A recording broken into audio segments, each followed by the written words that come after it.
Hey guys, I've been asked which method is the best for foraging. And since I did my Foraging 50 about 2 years ago, I couldn't answer the question. Also, since most of you hate foraging, I thought this test might be useful.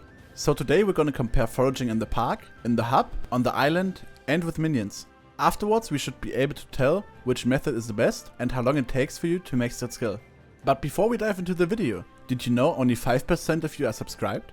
A sub to the channel would be amazing, as I'm trying to go for YouTube rank, and if you don't like it here, you can always change your opinion later on. Anyways, let's start with the video. We have a foraging update incoming, hopefully within 2024, so you might want to prepare your foraging skill to fully play the update. And according to the screenshots we've got so far, it's gonna be amazing. First, let me explain the methods I tested. I ran every test for 30 minutes and doubled the value to get XP per hour. In the park I tested Dark Oak because it's the most efficient tree to farm. Also, it's the most contested one, so you might want to switch lobbies a few times before you find the lobby to farm in. In the hub I used normal oak, even though the ratios are worse than dark oak. If you have a rank you can get a solo hub, so you can do foraging uncontested.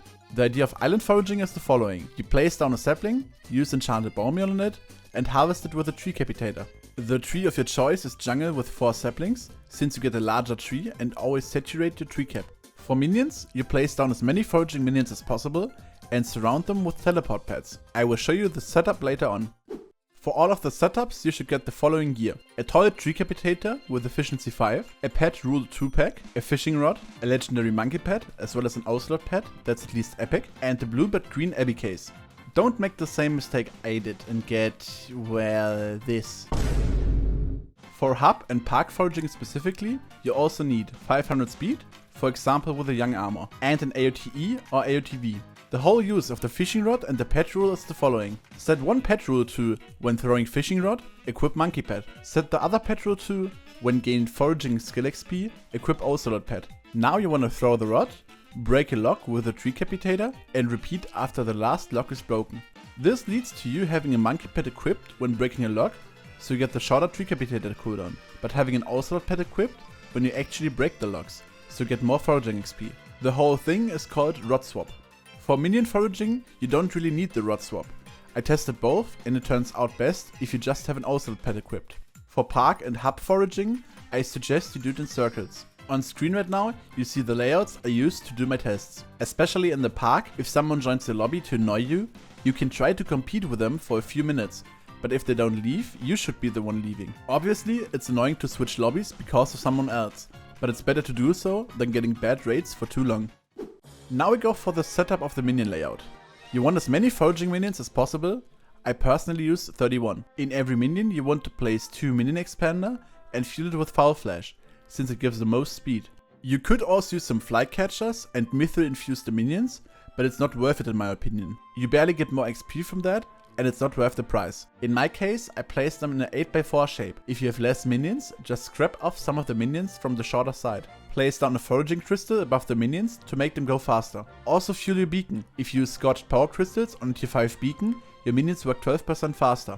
Wait until all of the trees have spawned and your minions filled up, so they don't break locks and decrease your XP rate. Now place a water stream outside of both longer sides and connect them with teleport pads facing towards the farm. Now you can chill in the water stream and hold down left click. I can only advise you to not do it fully AFK, otherwise the risk of being banned is very high. And yes, it's bannable as soon as you do not do an input yourself. On screen I'll show you the setup of the manual island foraging right now. You stand on the hopper and have the dropper shoot enchanted bone meal in your inventory. You can buy the bone meal off the bazaar or from the farming merchant. The dropper is powered by a simple hopper clock with a single item. All the excessive bone meal is getting picked up by the hopper and pushed towards the dropper stack. All of these droppers are facing upwards and they are getting powered by a separate clock to shoot the items back up. Once they reach the top, they are put back into the chests from where they are being pushed in the dropper at the bottom again. To get the saplings, I put a lot of them in my foraging stack and made a keybind with skytilts. The command you have to use is /gfs sapling:3 64. With this command you get up to 64 jungle saplings from your stack. Always keep an eye on the stack you have left, since it can get annoying when you empty the stack and start picking up bone meal on that slot. I recommend the following setup of your inventory: saplings in slot 1, bone meal in slot 2, fishing rod in slot 3 and tree cap in slot 4. Place the saplings back to front, use 1 bone meal on them, throw the rod to equip the monkey and farm the tree with a tree cap. Hold the X until you don't get a sound anymore, or you will get less XP. Afterwards, repeat the process. Since money from foraging is awful, I won't do the typical rating in the end, because I don't consider this a money making method.